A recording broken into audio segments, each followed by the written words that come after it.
The Galactic Council had made a grave miscalculation. They had assumed humanity's civility was weakness, their diplomacy a sign of fear, their restraint an indication of limited capability. The massacre at New Horizon Colony would teach them otherwise. Ambassador Chen stood before the council chamber, her face carved from stone, her eyes holding an ancient fury that made even the oldest species present shift uncomfortably in their seats. The holographic display behind her showed the aftermath. 12,000 human colonists, mostly children and elderly, vaporized by Krell warships. The colony had been unarmed, an agricultural settlement light years from any military installation. For 200 years, Chen began, her voice quiet but carrying through the vast chamber like a death knell. Humanity has played by your rules.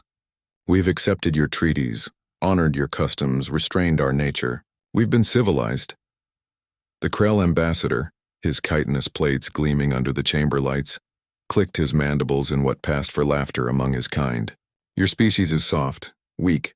You speak of peace while others speak of power. This is the galaxy's way.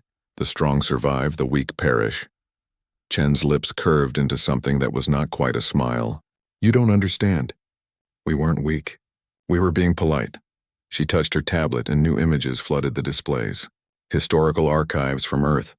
Images the Council had never seen, that humanity had deliberately kept hidden. Trenches filled with bodies, cities reduced to atomic shadows, continents scorched by wars that had consumed hundreds of millions. The Council members recoiled. Before we reached the stars, Chen continued, we nearly destroyed ourselves a dozen times over. We built weapons that could crack planets. We engineered plagues that could sterilize entire biospheres. We fought wars so terrible that they redefined the meaning of horror. She paused, letting the images sink in, and then we stopped. Not because we couldn't fight anymore, but because we chose not to. We chose civilization. We chose restraint. The Krell ambassador leaned forward. Empty threats from a dying species. Your military is scattered, your fleet's outdated. You cannot stand against the Krell dominion. You're right, Chen said softly. We can't stand against you. So we won't stand. We'll do what humans do best when civility fails. She looked directly at the Krell delegation. We'll adapt. We'll innovate. We'll win.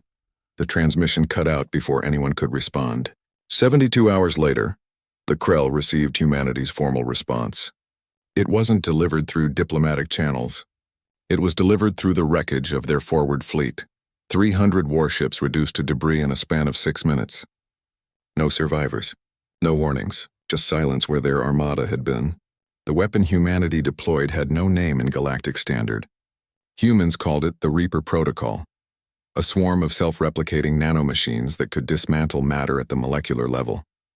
It was technology every species had theorized but none had dared to weaponize, fearing they couldn't control it.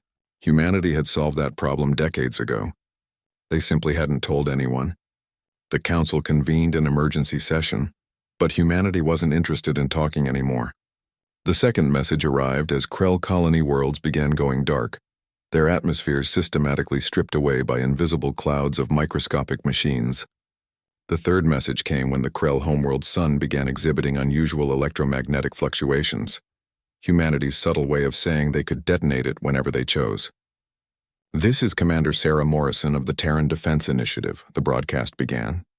A woman in a dark uniform appeared on every screen in Council space. For 2 centuries, humanity has been your neighbor, your trading partner, your friend. We asked for nothing but peaceful coexistence. The Krell gave us genocide.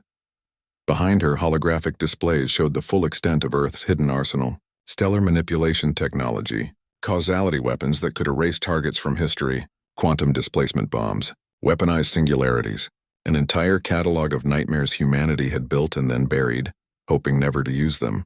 Every species in this council made the same mistake, Morrison continued. You saw our preference for peace as inability to wage war.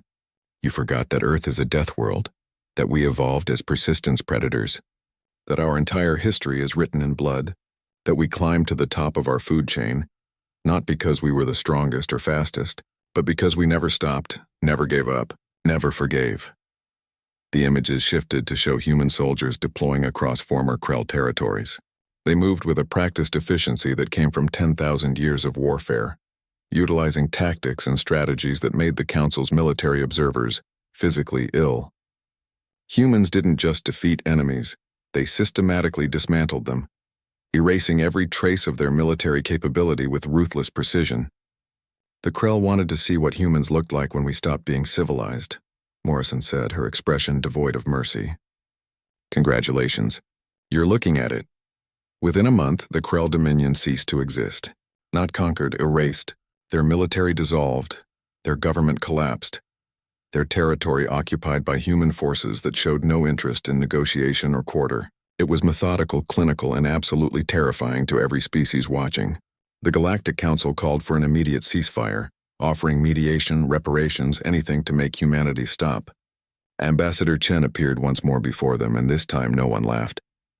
Understand this clearly, she said. Humanity chose civilization. We chose to be peaceful, diplomatic, restrained. Not because we had to, but because we wanted to believe in something better than our nature. The Krell taught us that in this galaxy, such beliefs are considered weakness. She gestured to the empty seats where the Krell delegation once sat. We've learned our lesson. We will continue to honor our treaties, maintain diplomatic relations, and seek peaceful solutions. But we will never again mistake your rules for our limitations. We will never again pretend we are anything other than what we truly are. Survivors of a death world who learned to kill before we learned to dream. Chen's eyes swept across the chamber. The next species that tests humanity's restraint will discover exactly how creative we can be with violence. We won't play civilized anymore. We'll play human. The silence that followed was absolute. Humanity had given the galaxy fair warning. Most would heed it. A few wouldn't, and they would learn, as the Krell had learned, that there are far worse things than human civilization. There is human nature.